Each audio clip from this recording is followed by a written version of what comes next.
our flood advisories. Now we're down to one flash flood warning. That's for Kenton County until 7. And we have the advisory area from Kenton, Campbell, and also Hamilton. But most of those areas are finally some drier conditions. Back out just a little bit over Indiana, Manchester, you've got a strong cell there over you, but for the most part, we're seeing a drying out, if you will. And as we go through the evening, temperatures will likely hold in the mid to upper 70s, and we still have isolated chances, but as we head towards the evening hours, we'll start to see drier conditions setting up. We'll talk about a heat wave, Craig, coming up.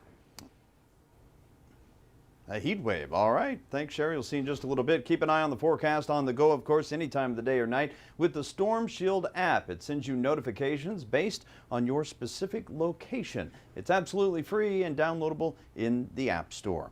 McConnell versus McGrath. Today, all the votes were counted in the Kentucky Democratic primary. So here's where things stand now. Amy McGrath beat out Charles Booker in a mainly vote by mail-in election. All but one of the 10 counties in northern Kentucky voted for McGrath, who grew up in Edgewood, you may recall. Democrats feel that our region could vote blue in November, but area Republicans say they feel pretty confident that McConnell will get the final votes. Kenton County is going to be red. It's dark red. It's ruby red. Mitch McConnell is maybe the second biggest problem that we're facing. Well, after her victory, McGrath wrote a statement saying, in part, can't wait to get started, sending him into retirement. Well, declaring racism a public health crisis. Today, Hamilton County leaders moved forward with a plan to do just that. In fact, County Commissioner Victoria Parks released a draft resolution today which lays out specific steps the county will take to address the disparity. That includes enhanced implicit bias training for sheriff's deputies, plus the expansion of the Office of Economic Exclusion.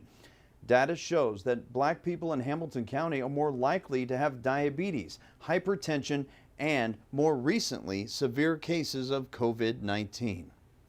Well, it is the last day of Pride, and there is an event happening tonight, right now, actually in Washington Park, highlighting black trans people here in the tri-state area. Reporter Raven Richard is live at that event right now. Raven, how's it going?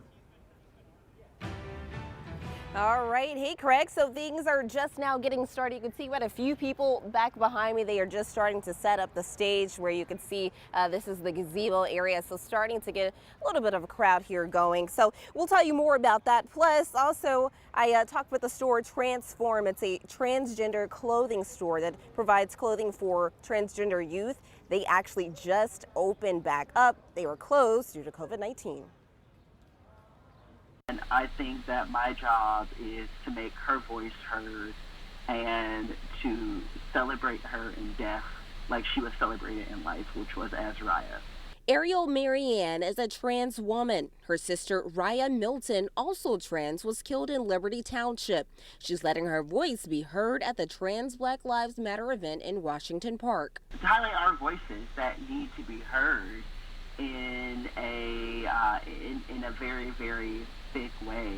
Protect trans kids and protect Black lives and Black Lives Matter, really. Like, when we look at it, we have to protect our most marginalized to be able to encompass everyone. Tristan Vaught supports the movement too and is the co-founder of Transform, a nonprofit that provides clothes for transgender youth. We just reopened last week. After shutting down due to COVID-19, they're operating differently just like other businesses. We are requiring everyone to wear a mask, and we're limiting the people in the building at the time. Appointment only for 3 days, and the rest of the days are dedicated to cleaning. Vaught says opening back up is a big deal, especially now during Pride and the Black Lives Matter movement.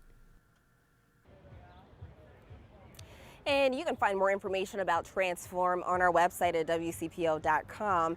This event that's going on behind me, so just started, the Trans Black Lives Matter event just started, goes until 8 p.m. here at Washington Park. Live at Washington Park, Raven Richard, WCPO 9 News.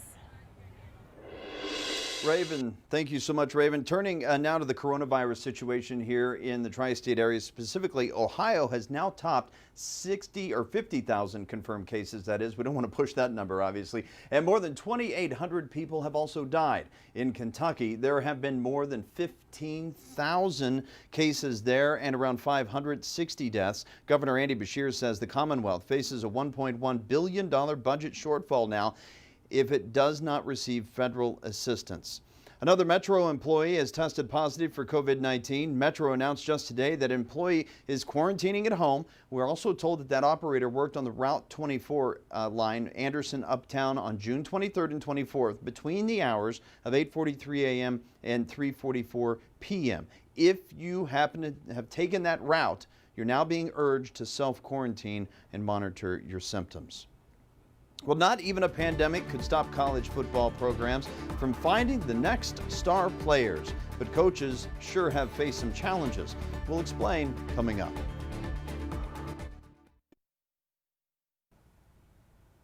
Well, tonight, Anderson school leaders will meet on a very hotly debated topic here. We're talking about should the school drop its nickname and its mascot? We're talking about the Redskins. It's been brought up several times in the past, 1999, 2003, most recently in 2018. Anderson Township resident John Kinder, who is 1/8 Native American, supports removing this name, and he also says the mascot is offensive to his heritage. There's no positive history to the word at all, right? I mean, you could just make the same comparison to the N-word, where this was a term that was used to identify Black people as separate from the rest of the world. Now, not everyone agrees on this. Not everyone is in agreement at all. Anderson grad Anthony Worcester says it's part of Anderson High's history here and really wants it to stay that way. Obviously, I don't think it's racist. I don't think it's ever been portrayed that way. And if you talk to majority of the graduates from Anderson, they say it with pride. It's an honor to go to Anderson. And it's even split between groups. Native American groups are totally split on this. The Greater Cincinnati Native American Coalition supports the change, saying the term and logo is an insensitive stereotype. Meanwhile, the Native American Guardians Association says it supports the name, saying it's important to keep Native American imagery in the schools. The board, by the way, meets at 7 o'clock tonight. We will make sure to have the results of that vote for you tonight at 11 o'clock. The Taft Museum is the latest entertainment venue getting ready to open back up to the public. Many of you waiting to get back in there. It's going to open back up to members on July 10th. There are some changes, of course, in place. Much like other museums, staff and guests will have to wear masks.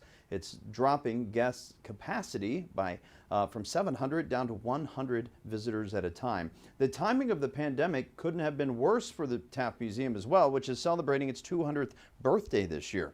The museum had to cancel its big bicentennial celebration, of course.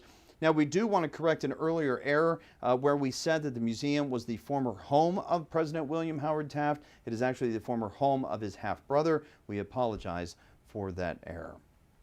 Meanwhile, it used to be the home of one of Cincinnati's richest men.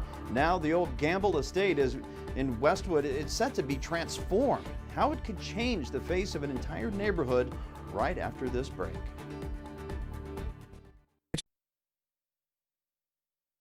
A Westwood property that's rich in local history could become a new subdivision, and that's if the property's owner has its way. Here are the details. I-Team reporter Dan Monk has learned the Green Acres Foundation wants to sell that land, and it's where the former Gamble estate once stood. It's a wide open canvas with 22 acres on it.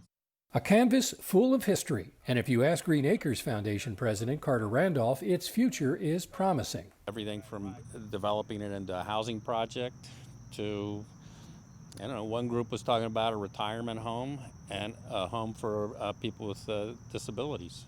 10 years ago, Randolph wanted to establish a nature education center on this 22-acre site, but those plans proved unworkable. It's time to see who else would like to take this over, manage the property or develop it or whatever the ideas are, and create something that's good for the community. Through this clearing is where James Norris Gamble had his home until 1932. Gamble was the son of the founder of Procter & Gamble and the inventor of Ivory soap. His grandson, Louis Nippert, inherited the property in 1961, and Nippert's family foundation has owned it since 2009. In 2010, the Green Acres Foundation raised a ruckus in Westwood when it sought a demolition permit for Gamble's 170-year-old Victorian mansion. Although the building was demolished in 2013, the legal fight continues, with several claims still pending before the Ohio Supreme Court. But that fight won't necessarily keep the neighborhood from embracing redevelopment of the site. This is an opportunity. Tom Sauter is president of Westwood Civic Association.